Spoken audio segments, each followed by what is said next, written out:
سردی کا موسم تھا، ہر طرف دھند ہی دھند نظر آ رہی تھی۔ تہجد کے وقت مولوی صاحب مسجد کی جانب رواں دواں تھے۔ بسم اللہ پڑھ کر انہوں نے مسجد کا دروازہ کھولا۔ جیسے ہی وہ مسجد میں داخل ہوئے، انہیں مسجد کے برآمدے پر کوئی شخص چادر تان کر لیٹا ہوا دکھائی دیا۔ پہلے تو وہ حیران ہوئے کہ اس وقت کون ہو سکتا ہے۔ پھر وہ آگے بڑھے، انہوں نے اس لیٹے ہوئے وجود کو ہلا کر کہا، اٹھو بھائی صاحب، یہ مسجد ہے، سونے کی جگہ نہیں۔ مگر وہ وجود پہلی بار ہلانے پر ٹس سے مس نہ ہوا۔ مولوی صاحب نے انہیں دوبارہ سے ہلایا اور کہا، اٹھو بھائی، یہاں کیوں سو رہے ہو؟ ان کی یہ بات کرنے کی دیر تھی کہ اتنے میں اس نے اپنے اوپر سے چادر ہٹائی۔ مولوی صاحب کی حیرانگی سے ماتھے پر بل پڑے۔ انہوں نے دیکھا کہ 15-16 سال کی لڑکی سہمی سی بیٹی تھی۔ بال بکھرے ہوئے تھے اور منہ پر ایسے شان تھے جیسے کسی نے مارا ہو۔ اس کی آستین پھٹی ہوئی تھی اور آستین سے یوں خون بہ رہا تھا جیسے گہرا زخم ہو۔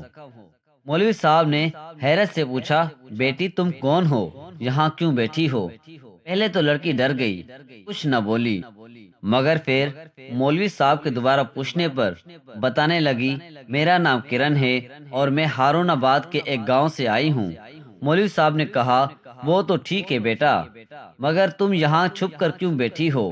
لڑکی بولی، مولوی صاحب، ہمارے گاؤں میں میرے بھائی سے گناہ سرزد ہو گیا، جس کے بدلے میں پنچایت نے مجھے غنی میں دینے کا فیصلہ کیا۔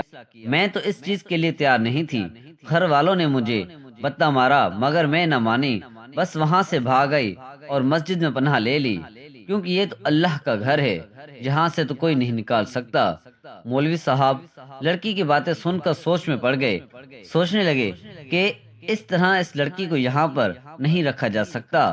انہوں نے لڑکی سے کہا، بیٹی تم خود کو اس چادر میں لپیٹ لو اور میرے ساتھ چلو۔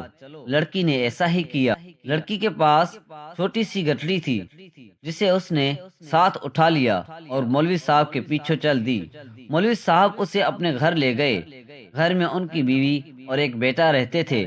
مولوی صاحب کی بیوی پہلے تو لڑکی کو دیکھ کر پریشان ہو گئی، مگر جب مولوی صاحب نے ساری بات بتائی اور کہا کہ اب یہ ہمارے ساتھ رہے گی اور تم اس کا بیٹیوں کی طرح خیال رکھو گی۔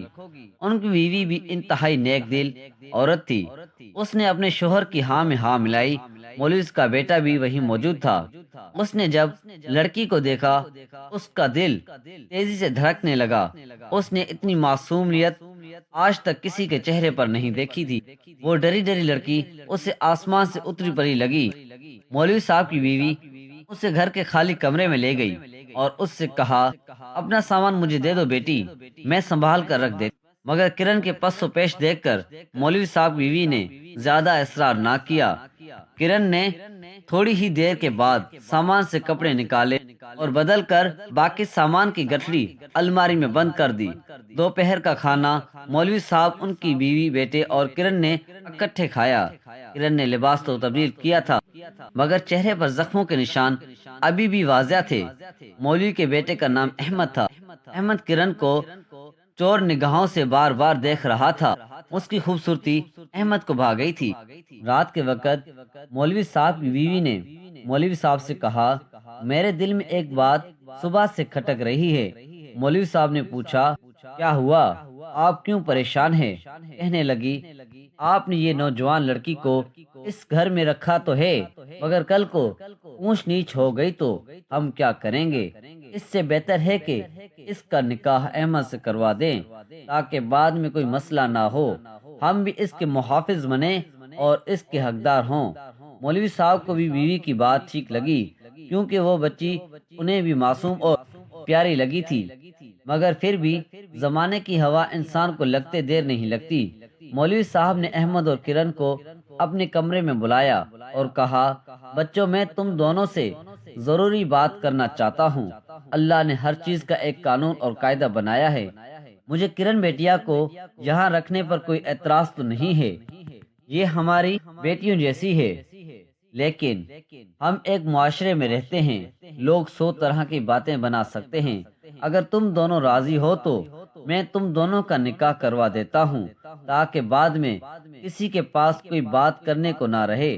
مولوی صاحب کے بیٹے کی تو باچیں کھل گئی، اسے کیا اعتراض ہو سکتا تھا؟ مولوی صاحب نے کرن سے پوچھا تو اس نے شرما کر منہ نیچے کر لیا۔ اس کی خاموشی کو مولوی صاحب نے ہاں سمجھا اور کہا کہ 2-3 دن میں تم دونوں کا نکاح سادگی سے کر دیا جائے گا، کیونکہ اسلام بھی سادگی کو پسند کرتا ہے۔ احمد نے بھی حامی بھر لی۔ اب اس کی خوشی کا کوئی ٹھکانہ نہیں تھا۔ بیٹھے بیٹھے اسے خوبصورت شریک سفر مل گئی تھی۔ گھر میں شادی کے حوالے سے چھوٹی موٹی تیاریاں شروع ہو گئی۔ مولوی صاحب کی بیوی کرن کو ساتھ لے کر بازار سے چند جوڑے خرید لائی اور ٹھیک 2 دن بعد چند محلے داروں کی موجودگی میں سادگی سے ان کا نکاح کر دیا گیا۔ احمد پہلے سے کرن کو پسند کرتا تھا، اس لیے بہت خوش تھا۔ کرن کو بھی تحفظ کے لیے اس سے بہتر کوئی راستہ نظر نہیں آیا۔ نکاح ہنسی خوشی ہو گیا۔ کرن کو کمرہ عروسی میں لے جا کر بٹھا دیا گیا۔ کرن اپنے کمرے میں صرف ایک چھوٹی سی گٹھڑی سامان کے طور پر لے گئی تھی۔ وہ گٹھڑی اس نے سرخانے کے پاس رکھ دی۔ احمد نے کرن کے حسن کی خوب تعریفیں کی اور منہ دکھائی میں اسے ایک خوبصورت تحفہ دیا۔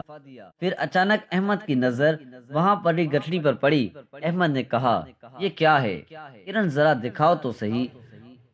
کرن نے فوراً وہ گٹھڑی اپنے سینے سے لگا لی اور کہا، اس گٹھڑی کو تم ہاتھ نہیں لگا سکتے اور کھول کر تو بالکل نہیں دیکھ سکتے۔